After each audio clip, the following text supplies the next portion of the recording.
Ladies and gentlemen, once again, you are seeing the ramifications in live, current time as to what happens when you give 18, 19, 20-year-old kids $2, $3, $4 million and they didn't even have to work for it.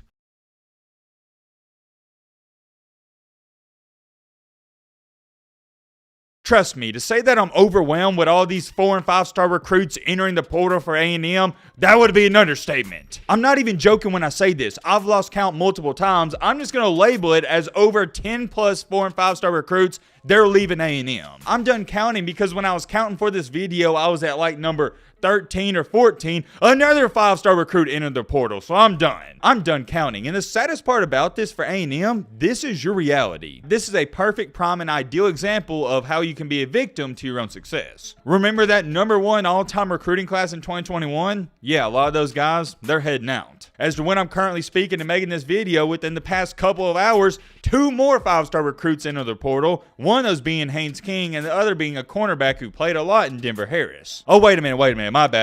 That's my fault. I said Haynes King was a 5-star recruit. He's only a 4-star. I'm getting all that mixed up. Like I said, it's hard keeping up with these A&M players. Their stars just floating all over the place. Denver Harris, he is a 5-star. That's the cornerback. Haynes King, 4-star. It doesn't matter. They're both leaving anyways. Holy crap. You cannot make this stuff up. Literally, as to when I'm speaking, another player, another 4-star offensive tackle, PJ Williams, he's entered the portal.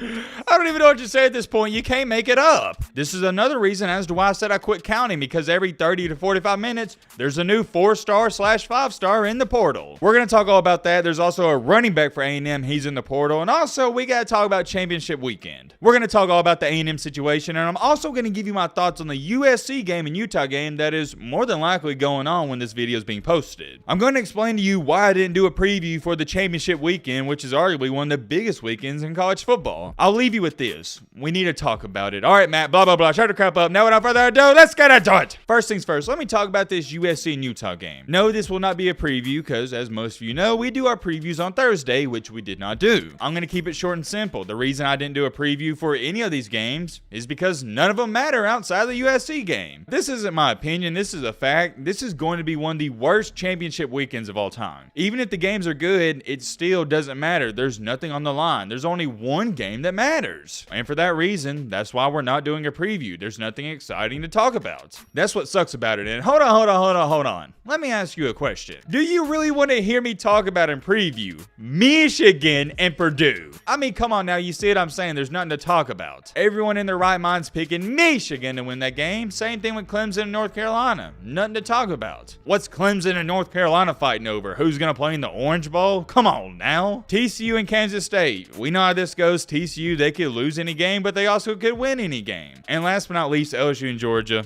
Come on now, everyone's picking Georgia. I'm not going to be one of those oddballs trying to pick LSU. I got Georgia winning the game. Will it be competitive? I don't know. Probably not, but I hope it is. Last but not least, though, if you are curious as to who I would have winning this USC and Utah game, I got Caleb Williams and USC getting revenge. That's what I want to see, because I want to see Georgia go up against Caleb Williams and Lincoln Riley. However, I know all my Ohio State fans out there, you got your Utah hats on and you're ready to go. It's simple, self-explanatory. USC wins, they're in the playoff. They lose, Ohio State's getting in. Which is going to be controversial itself, considering they're coming off of one of the most embarrassing losses in Ohio State history. I summed it up as quick as possible. That's why we didn't do a preview this week. Now, finally, moving on to the main topic, the main encore. The main reason you clicked onto this video, we got to talk about A&M. Oh, brother. The list for A&M continues to get bigger, and bigger. Like I said, I cover this stuff and I've been looking at it, and for me, myself, it's getting overwhelming. I can't imagine how the rest of the college football world feels. You almost got to feel numb to it, and if you get on Twitter like I do, every single day I'm seeing 3 to 4 posts about a new player entering the transfer portal. And the reason I'm talking about it is because it'd be different if these are like 2-star Joe Schmoes. No, that's not the case. These are 4- and 5-star recruits. Like I said, don't know the exact number. I lost count, and it's actually grown since I started this video, which is insane to think about itself. Just know it's over 10. Can you think about that? I could name off 99 college football programs that don't even have 5 4- and 5-star recruits, and over 10 have left A&M within the past couple of days. Or not technically, quote-unquote, left A&M, but they're entering the portal. You get what I'm trying to say. For example, I didn't even speak on this, but 3 or 4 days ago, their running back, LJ Johnson Jr., who was a 4-star recruit, he entered the portal. And I didn't even talk about it or think it's a big deal because, like I said, I can't emphasize this enough.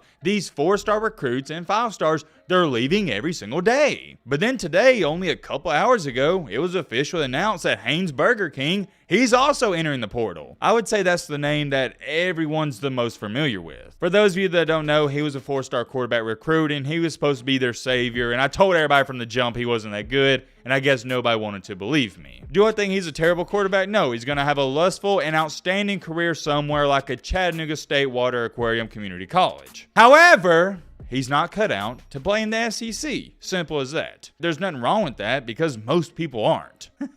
Somebody in the comment section said, bro either about to launch that ball 200 yards or drill his center in the back of the neck with that broken release. Yeah, I can't say that person's wrong because he does have one of the funkiest throwing motions I've ever seen. It reminds me a lot of a high school movie type of quarterback. That's the only way I know how to describe it. He looks like he's playing in the 1940s. Whoa. Hold on. I'm kind of curious. Let's check out his stats. I know he didn't have a great season, but I'm kind of curious as to what they wound up being. Okay, got it pulled up right here. He passed for 1,200 yards, 7 touchdowns, 6 INTs, and had a QBR of 45.4, which didn't even qualify. I guess it ain't terrible, but it's far from good. It just wasn't a good year for old Burger King and that entire Texas A&M roster and staff. Now here's my question to you guys. Let me know in the comment section. Where would he even go? That's what I was trying to think about because it's not like he's cut out to play at some other SEC school. A&M, at least this year, they was one of the worst teams in the SEC. I don't know because I could see him going to a mediocre team in the Big 12 or the ACC or I don't even want to say Pac-12. Haynes King and Pac-12 doesn't make sense. I literally don't know. I have no guesses or no leads. He could also go to a non-Power 5 school, and that's where more than likely he would see the most success. Let me know your thoughts on that, but also the big, and this was the high-priced 5-star recruit, Denver Harris, who was getting into a lot of trouble this season. He has officially also entered his name into the portal. You hate to see it, you really do, especially this one, because this guy, you could see the talent on the field. This guy was nothing short than awesome when he was out there, but that was the problem. I said when he was out there. He couldn't stay out of trouble. But hey, what do you expect? You give a kid a couple $1 million, they feel like they're invincible, and I can't blame the kids. You give any 18, 19, 20-year-old $2 to $3 million, yeah, they're gonna feel pretty good about themselves and have an ego. They're gonna have that mentality of, hey,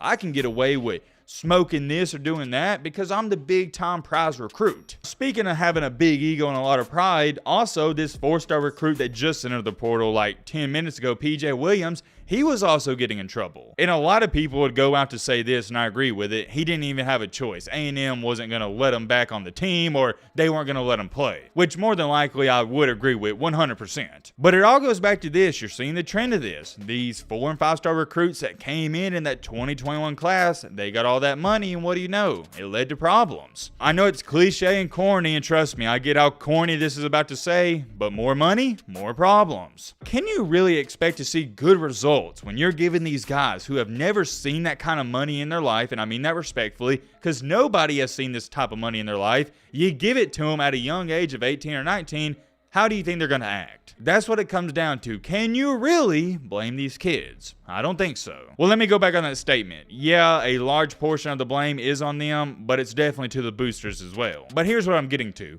I can't believe these boosters thought just giving all this money away and getting this #1 recruiting class, it was going to go over smoothly. They had to at least somewhat expect this scenario, or at least I hope they did, because if not, they're idiots. Ladies and gentlemen, once again, you are seeing the ramifications in live, current time, as to what happens when you give 18, 19, 20-year-old kids $2, $3, $4 million, and they didn't even have to work for it. And when I say work for it, I'm talking about at the college level. Yeah, they grinded and they got up for early practices in high school, but for the most part in high school, it was easy for them. I am strictly and solely only talking about the college level. Y'all know me, I'm all about the NIL. I'm all about these players getting paid, but even I think it's ludicrous to pay a kid a couple $1 million without them even playing a snap at the college level. For example, Bryce Young goes to Alabama and wins the Heisman Trophy. If you want to pay him a couple mil after the Heisman Trophy season, yeah, I can understand that. But paying these players before they even play at college, it's risky, and you're seeing that. I'm very curious. Let me know your thoughts down below. But